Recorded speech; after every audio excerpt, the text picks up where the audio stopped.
কথা কোটি কোটি নারীকে জাহান্নামে নিয়ে যাবে, হাদিস থেকে বলছে।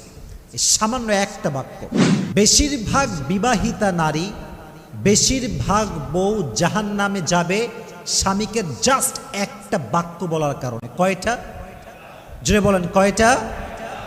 এক অবাক করা হাদিস শুনে আমার হৃদয়ে একটা আঘাত লেগেছে যে নারীরা কেন জাহান্নামে যাবে।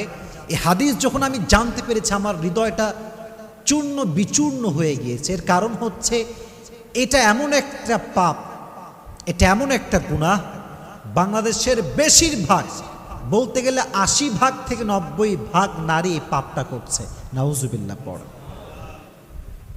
বেশিরভাগ নারী তার স্বামীকে একটা কথা অলওয়েজ বলে।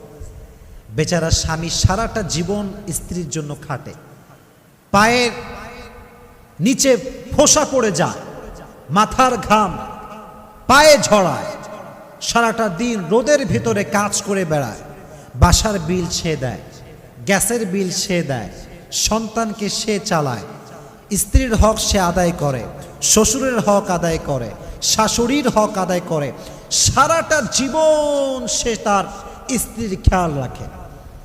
কোনো একটা দিন সামান্য চুল পরিমাণ যখন কম হয়ে যায় তখন নারী বলে কি, মা রাআইতু মিনকা খায়রান কত, তুমি আমার জন্য জীবনে কি করলা, তুমি আমার জন্য কি করেছো আজ অব্দি? কিছুই তো করো নাই। অমকের স্বামী অমককে ওইটা দিয়েছে, অমকের স্বামী তার শাশুড়িকে ওইটা দিয়েছে, তুমি আমার মাকে কি দিয়েছো? একটা কথা কোটি কোটি নারীকে জাহান্নামে নিয়ে যাবে, হাদিস থেকে বলছে। এই সামান্য একটা বাক্য।